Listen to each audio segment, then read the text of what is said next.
India likely to join Artemis accord. ये prelims के लिए भी इम्पोर्टेंट है और जीएस पेपर 2 के लिए भी मोस्ट इम्पोर्टेंट टॉपिक है मेंस में।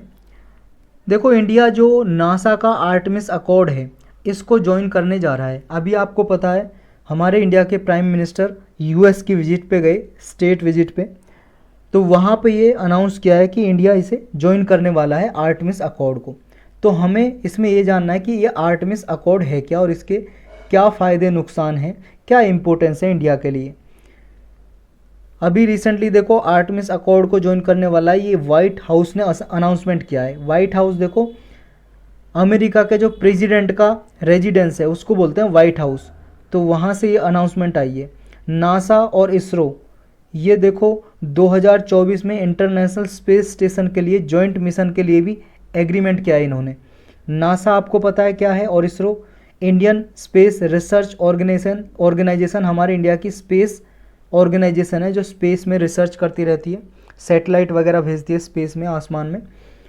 और NASA national aeronautics space administration, जैसे इसरो हमारे इंडिया की स्पेस एजेंसी है ऐसे अमेरिका की नासा है। इन्होंने एग्रीमेंट साइन किया 2024 तक इंटरनेशनल स्पेस स्टेशन में ये एक मिशन लॉन्च करेंगे। तो अब जानते हैं पहले आर्टेमिस अकॉर्ड क्या है। ये समझ लो ये गाइडलाइंस है, ये रूल्स रेगुलेशन है किसके लिए, कि स्पेस एक्सप्लोरेशन किस तरह से करेंगे। स्पेस एक्सप्लोरेशन का मतलब आसमान में, स्पेस में कोई सैटेलाइट भेज रहा है या कोई मिशन भेज रहा है, स्पेस क्राफ्ट भेज रहा है या कोई रिसर्च कर रहा है, तो उसके लिए ये आर्टेमिस अकॉर्ड में जो कंट्री साइन करेंगी उसके लिए कोऑपरेशन करेंगे, सहयोग करेंगे। और स्पेशली मून और मार्स के लिए, मून चंद्रमा और मार्स मंगल ग्रह में जो कोई भी मिशन भेजेगा उसके लिए एक दूसरी कंट्री कोऑपरेट करेंगी स्पेस एक्सप्लोरेशन में। एक्सप्लोरेशन का मतलब होता है खोजना कोई चीज़। 2020 में यूनाइटेड स्टेट्स ने ये आर्टेमिस अकॉर्ड बनाया था और कई सारे और भी कंट्री हैं जिन्होंने पार्टिसिपेट किया है इस आर्टेमिस अकॉर्ड में, और इंडिया भी अब पार्टिसिपेट करने वाला है। तो इसका मेन मकसद सिर्फ यही है कि स्पेस एक्सप्लोरेशन करें तो उसको पीसफुल मैनर में करें और ट्रांसपेरेंट तरीके से, मतलब पारदर्शिता हो। कोई कंट्री अगर कोई मान लो स्पेस में एयरक्राफ्ट भेजने वाला है, सैटेलाइट भेजने वाला है, कुछ एक्सप्लोरेशन करने वाला है, चंद्रमा पे या मार्स पे, मंगल ग्रह पे कोई स्पेस क्राफ्ट भेजने वाला है, तो उसके बारे में बताए सारी कंट्रीज़ को कि हम ये भेजने वाले हैं, ये मिशन कर रहे हैं, और पीसफुल तरीके से। ऐसा ना हो वहाँ पे कोई मिलिट्री वगैरह या इसका यूज हो, पीसफुल तरीके से, शांतिपूर्वक तरीके से। तो आर्टेमिस प्रोग्राम है एक नासा का, उसके अंदर ये आर्टेमिस अकॉर्ड साइन किया गया है। आर्टेमिस प्रोग्राम क्या है, देखो आर्टेमिस प्रोग्राम नासा का एक इनिशिएटिव है जिसके थ्रू चंद्रमा पे, मून पे ह्यूमन भेजा जाएगा। फर्स्ट टाइम वूमन भेजी जाएगी चंद्रमा पे नासा के द्वारा। और देखो आर्टेमिस एक प्रोग्राम है, मिशन है, और आर्टेमिस अकॉर्ड क्या है, एक गाइडलाइंस है, रूल्स रेगुलेशन है। दोनों में आपको कन्फ्यूजन नहीं होना चाहिए। नासा देखो 2025 तक इस प्रोग्राम के अंदर ये फर्स्ट वूमन और फर्स्ट पर्सन ऑफ कलर भेज देगा। कहाँ पे, मून पे, चंद्रमा पे। और देखो नासा ने पहली बार 20 जुलाई 1969 में पहली बार नासा ने ही भेजा था आदमी, अमेरिका ने। कहाँ पे, मून पे, चंद्रमा पे। और पहला आदमी कौन था चंद्रमा पे जाने वाला, आपको पता ही होगा, नील आर्मस्ट्रॉन्ग। ये नील आर्मस्ट्रॉन्ग ने कदम रखा था चंद्रमा पे। कब, नील आर्मस्ट्रॉन्ग ने 20 जुलाई 1969। और जो मिशन भेजा था नासा ने उसका नाम क्या था, उसका नाम था अपोलो 11। अपोलो 11 नाम था जो मिशन भेजा था जिसमें ये नील आर्मस्ट्रॉन्ग गए थे। तो नासा पहली महिला को भी भेजने वाले हैं। और आर्टेमिस जो अकॉर्ड है, ये देखो जो आउटर स्पेस ट्रीटी है 1967 की, आउटर स्पेस ट्रीटी एक साइन हुई थी जिसमें ये नियम थे कि अगर कोई आउटर स्पेस को यूज करेगा, मतलब 640 किलोमीटर की ऊंचाई से ऊपर एटमॉस्फेयर में कोई भी स्पेस को यूज करेगा, वो पीसफुल तरीके से करे। तो जो ये ट्रीटी संधि साइन हुई थी उसी को ही कंप्लाई करता है, उसके रूल्स रेगुलेशन पे ही बेस्ड है आर्टेमिस अकॉर्ड, जो ये यूएसए ने 2020 में लेके आया है। लीगल नेचर क्या है आर्टेमिस अकॉर्ड का, देखो ये लीगली बाइंडिंग नहीं है, ये बात आपको याद रखनी है। ऐसी स्टेटमेंट देके प्रीलिम्स में पूछा जाता है कि आर्टेमिस अकॉर्ड लीगली बाइंडिंग है या नहीं है, तो आपको याद रखना है ये बाध्यकारी नहीं है, not legally binding.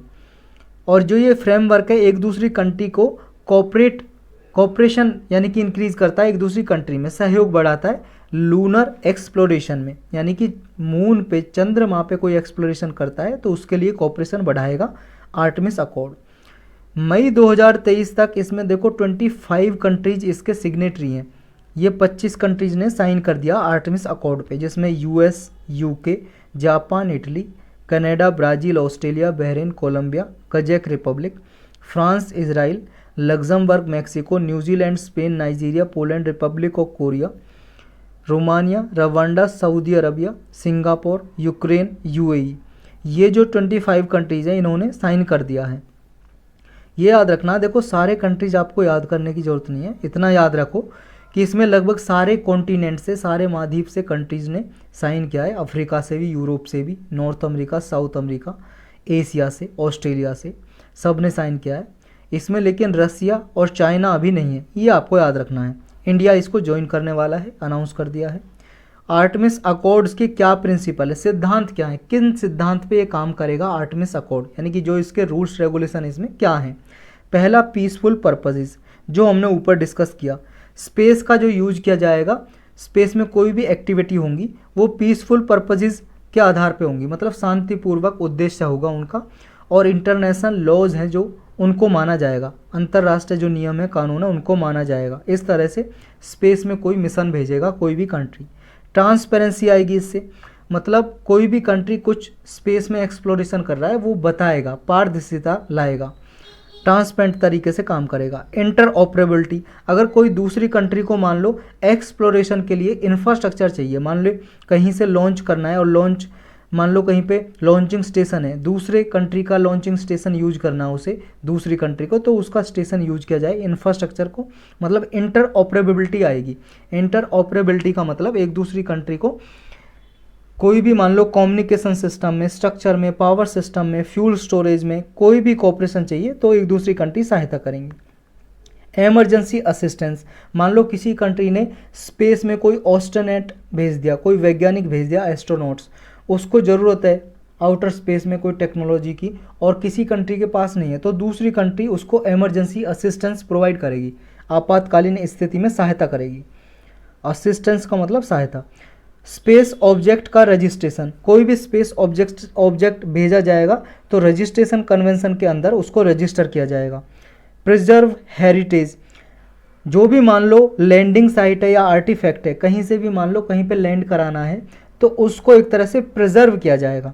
Space resources, मान लो कोई कंट्री भेजेगी कहीं पे मिशन, मून पे, मार्स पे, या किसी कॉमेट्स पे, या एस्ट्रॉयड, क्षुद्र ग्रह, इन पे भेजेगी कोई भी मिशन, तो ऐसा नहीं है वहाँ के रिसोर्सेज को आप एक्सप्लॉइट करो, शोषण करो, मतलब वहाँ पे रिसोर्सेज का आप मान लो डिस्ट्रॉय कर दो, ऐसा नहीं होगा। तो इन रिसोर्सेज को भी ऐसा नहीं है आप अपनी मर्जी से एक्सट्रैक्ट कर सकोगे, यूटिलाइज कर सकोगे, ऐसा करोगे कि वो एक तरह से उनका कोई नुकसान ना हो। ऑनरशिप क्लेम, देखो ऑनरशिप क्लेम किसी भी कंट्री का नहीं होगा, किसी भी स्पेस ऑब्जेक्ट पे, मान लो चंद्रमा पे या कहीं पे, ये कोई किसी की भी मालिकाना हक नहीं कोई क्लेम करेगा आर्टेमिस अकॉर्ड के according. D confliction of activities, कोई भी कंट्री मान लो मून पे एक्सप्लोरेशन कर रही है तो वो सेफ्टी जोन बनाएगा, एस्टेब्लिश करेगा कि मान लो कोई उसका हार्मफुल इंटरफेरेंस ना कर सके, इसको बचाने के लिए सेफ्टी जोन बना देगा। ऑर्बिटल डेब्रिस, कोई मान लो कंट्री मिशन भेजेगा मून पे या कहीं पे भी, चंद्रमा पे या मार्स पे, मंगल ग्रह पे, तो वो मान लो उससे जो स्पेस डेब्रिस निकलता है, डेब्रिस का मतलब कचरा, जैसे स्पेस क्राफ्ट रॉकेट से लॉन्च किया, वो स्पेस क्राफ्ट मून पे चला गया, जो ये रॉकेट है ये आसमान में स्पेस में घूम रहा है, तो ये देखो टूट जाएगा घर्षण की वजह से, और ये टूटने के बाद स्पेस में घूमता रहेगा, तो ऐसा नहीं है कोई कंट्री इसे छोड़ेगा, कोई टेक्नोलॉजी का यूज करके स्पेस में जो डेब्रिस है उसको वापस लेकर आएगा अर्थ पे, या डिस्पोज करेगा कैसे भी। तो इंडिया इसको ज्वाइन करने वाला है। इंडिया ज्वाइन करने वाला, तो इंडिया के लिए क्या इंपॉर्टेंस है, देखो इंडिया के लिए क्या क्या फ़ायदे होंगे। इंडिया देखो चंद्रयान 3 मिशन लॉन्च करने वाला है, तो इसके लिए इंडिया को कोई टेक्नोलॉजी चाहिए या कोई नॉलेज चाहिए, तो इसकी शेयरिंग करेगा नासा इंडिया को। दूसरा है, ये देखो और भी न्यू अकॉर्ड हैं जो शेयरिंग करेंगे एक दूसरी कंट्री के बीच में, जैसे इंडिया और यूएसए के बीच में। जैसे इंटरनेशनल स्पेस स्टेशन है, इंडिया और यूएस ने ये एग्री किया है कि इंडियन एस्ट्रोनॉट भेजने वाला है इंटरनेशनल स्पेस स्टेशन में। इंटरनेशनल स्पेस स्टेशन क्या है, ये देखो यूएस और कई सारी कंट्रीज़ ने मिलके लगभग 400 किलोमीटर की ऊंचाई पे ये एक इंटरनेशनल स्पेस स्टेशन स्पेसक्राफ्ट भेजा हुआ है। ये स्पेसक्राफ्ट है जो ये स्पेसक्राफ्ट स्पेस में घूम रहा है, अर्थ के चारों ओर चक्कर लगा रहा है। यहाँ पे क्या है, वैज्ञानिक जाते हैं स्पेस में, जो वैज्ञानिक जाते हैं उन्हें बोलते हैं एस्ट्रोनॉट्स। एस्ट्रोनॉट जाते हैं और यहाँ पे रिसर्च करते रहते हैं। तो ये स्पेस में घूम रहा है 400 किलोमीटर ऊंचाई पे अर्थ पे। तो यहाँ पे इंडियन एस्ट्रोनॉट भेजने वाला है, इंडिया अपने एस्ट्रोनॉट भेजने वाला है, तो इसमें यूएस सहायता करेगा इंडिया की, और जो भी इंफॉर्मेशन है वो शेयर की जाएगी इंडिया और यूएस के बीच में। इंडिया देखो गगनयान मिशन भी लॉन्च करने वाला है। गगनयान मिशन में क्या है कि इंडिया अपने कुछ एस्ट्रोनॉट भेजने वाला है स्पेस में, आसमान में। वो कुछ दिन रह के आएंगे और फिर वापस आ जाएंगे। इनके लिए देखो अभी रसिया ट्रेनिंग दे रहा है, लेकिन इस आर्टेमिस अकॉर्ड के बाद यूएस और इंडिया की भी कोऑपरेशन हो सकेगी। इसमें ज़्यादा training, design, facility etcetera USA से नासा से मिल सकेंगी इंडिया को गगनयान मिशन के लिए। इंडिया देखो आर्टेमिस 2 प्रोग्राम से भी मेजर रेसिपिएंट है इन्फॉर्मेशन का, मतलब बहुत ज़्यादा इन्फॉर्मेशन मिलती है आर्टेमिस 2 प्रोग्राम से इंडिया को, नासा प्रोवाइड करता है। नासा देखो अपना 2025 तक आर्टेमिस 2 प्रोग्राम नेक्स्ट ईयर तक, यानी कि 2025 तक, नेक्स्ट टू नेक्स्ट ईयर 2024 या 25 तक नासा क्या है अपना फर्स्ट क्रू 4 एस्ट्रोनॉट का लॉन्च करेगा, जिसमें वो पहली महिला स्पेस में भेजेगा 2024-25 तक। ये देखो एग्रीमेंट साइन किया है और इंडिया इसका मेजर रेसिपिएंट होगा। इसमें इंफॉर्मेशन प्रोवाइड की जाएगी इंडिया को यूएसए के द्वारा, नासा के द्वारा। और क्या सिग्निफिकेंस है इंडिया के लिए, काउंटर टू चाइना। देखो आप सबको पता है चाइना एक उभरती पावर है, इमर्जिंग पावर है, और चाइना स्पेस में भी इमर्जिंग पावर होता जा रहा है, स्पेस में अपना दबदबा बना रहा है, क्योंकि चाइना ने अपना इंटरनेशनल स्पेस स्टेशन भी लॉन्च कर दिया है। जैसा यूएस रसिया ने लॉन्च किया हुआ है, ऐसा अपना स्पेस स्टेशन जिसका नाम है तियांगोंग। तो इस पे ऑलरेडी रिसर्च कर रहा है और भेज चुका है यहाँ पे, और चाइना के जो एस्ट्रोनॉट है वो यहाँ पे जाके तियांगोंग पे रिसर्च कर रहे हैं। और चाइना मून पे देखो अपना मिशन भेज चुका है पहले, और भी 2030 से पहले मून पे मिशन भेजने वाला है। तो चाइना जो स्पेस में एक इमर्जिंग पावर होती जा रही है, बिग प्लेयर होता जा रहा है, तो इसको भी काउंटर करने के लिए इंडिया नासा का साथ ले रहा है, कोऑपरेट कर रहा है यूएसए के साथ, ताकि इंडिया को इन्फॉर्मेशन मिल सके, नॉलेज मिल सके, टेक्नोलॉजी मिल सके। इंडिया और यूएसए के बीच में और भी कई फील्ड में साइंटिफिक कोऑपरेशन एग्रीमेंट हैं। कौन कौन से फील्ड में, कौन कौन से मतलब साइंटिफिक एग्रीमेंट है इंडिया और यूएसए के। एक है ह्यूमन स्पेस फ्लाइट कोऑपरेशन। इसमें देखो नासा और इसरो दोनों पार्टिसिपेट कर रहे हैं। इसके थ्रू एक निसार प्रोजेक्ट भी चलाया जा रहा है, नासा और इसरो का। एन का मतलब नासा, आई का मतलब है इसरो, SAR का सिंथेटिक अपर्चर रेडार। तो इसमें नासा और इसरो पार्टिसिपेट कर रहे हैं। इंडिया और यूएसए ने सेमीकंडक्टर पे भी कोऑपरेशन किया है। यूएसए की जो कंपनी है माइक्रोन टेक्नोलॉजी, वो इंडिया में इन्वेस्टमेंट करेगी, और इंडिया का जो इंडियन नेशनल सेमीकंडक्टर मिशन है इसको सपोर्ट करेगी। हमारे इंडिया में जो माइक्रोन टेक्नोलॉजी कंपनी है अमेरिका की, वो $800 मिलियन से ज़्यादा इन्वेस्टमेंट करेगी, और यहाँ इंडिया में सेमीकंडक्टर बनाए जाएंगे। सेमीकंडक्टर आप जानते हो, बहुत बार डिस्कस कर चुके हैं इसको। क्रिटिकल मिनरल और मिनरल सिक्योरिटी क्या है, देखो इसमें भी यूएसए और इंडिया का कोऑपरेशन हुआ है, अनाउंसमेंट किया है यूएसए ने कि इंडिया को मिनरल सिक्योरिटी पार्टनरशिप का मेंबर बनने के लिए सपोर्ट करेगा यूएस। इसमें देखो यूएस क्या है, इस मिनरल सिक्योरिटी पार्टनरशिप में क्रिटिकल मिनरल्स की सप्लाई करता है। जो भी कंट्री इसके पार्टनरशिप में आते हैं, मिनरल सिक्योरिटी पार्टनरशिप में क्रिटिकल मिनरल सप्लाई करता है। क्रिटिकल मिनरल्स क्या होते हैं, खनिज पदार्थ ऐसे जो बहुत ही इंपॉर्टेंट है और रेयरली कहीं पे पाए जाते हैं। नेक्स्ट देखो एडवांस कंप्यूटिंग में, आर्टिफिशियल इंटेलिजेंस में, क्वांटम इंफॉर्मेशन साइंस में भी यूएस और इंडिया कोऑपरेट कर रहे हैं। इसमें देखो क्वांटम में कोऑर्डिनेशन मैकेनिज्म बनाया है इंडिया यूएसए ने जॉइंटली, और इंडस्ट्रीज, अकेडमिया और गवर्नमेंट दोनों, मतलब तीनों ये पार्टिसिपेट करेंगे तीनों लेवल पे, मतलब इंडस्ट्री कंपनी पे भी कोई अकेडमी है, ऑर्गेनाइजेशन है, या गवर्नमेंट के लेवल पे भी पार्टिसिपेट करेंगे इंडिया और यूएस। इसमें देखो advance wireless, quantum computing technology, artificial intelligence, इसमें पार्टिसिपेट किया जाएगा। और भी कई सारी एडवांस कम्युनिकेशन टेक्नोलॉजी है जिसपे यूएस और अमेरिका, मतलब अमेरिका और इंडिया दोनों मिलके काम कर रहे हैं।